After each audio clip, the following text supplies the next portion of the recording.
You know, I think it is safe to say that we've been hacked, but not by the Russians, by hypocrisy, by those who said elections have consequences, but only when they win, that Russia mattered in this election, even though it was an afterthought in the last election. Back then, remember the 80s were calling for their foreign policy back? Now Russia's actions apparently warrant calling electors back. So Donald Trump saying the election is rigged is a joke if he loses, but it's serious stuff for Democrats if he wins. That it was all about Barack Obama's legacy before the election, then everything but Barack Obama's legacy after the election. Suddenly, it wasn't his health care law that made voters sick, but Vladimir Putin or James Comey or vote rigging that cast a pall on all of their ballots. Suddenly, the popular vote mattered, except in Michigan, Pennsylvania, and Ohio, where it didn't matter. Suddenly, the electoral votes become a vestige of history, even though this president said nothing bad at all about it when he was making history. Back then, of course, it was his legacy.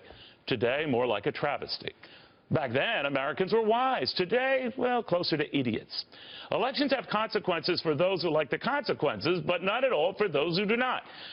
Just like Russia matters after it didn't, and costly recounts matter when they don't. If this yapping about hacking is so important to this president, how is it the only thing he said on the matter was, "Cut it out," to the Russian president? If that's a response to a crisis, what counts as a non-response to a crisis? I can remember a time when candidate Obama lectured a president over mixed messages. And now this message? I can remember a time candidate Obama bemoaned President George Bush yielding more and more power and refusing to work through Congress. A far cry from a President Barack Obama virtually ignoring Congress. I can remember a time when Harry Reid was singing James Comey's praises when he seemed to be helping Hillary Clinton. And now he's damning Comey's legacy, convinced he was only hurting Hillary Clinton. I can remember a time when no one was asking Hillary Clinton if she would honor election results, only her opponent assuming, of course, that he would not. I can remember keeping my doctor until I couldn't. Big red lines in Syria that mattered until they didn't. An economic recovery that was robust until it wasn't. When American voters didn't show any signs of doubting that recovery until they did.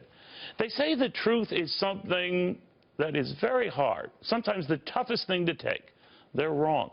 What's worse is ignoring the truth, because it's the saddest thing to see. Now, I'm sure liberals will see this only as a pivot.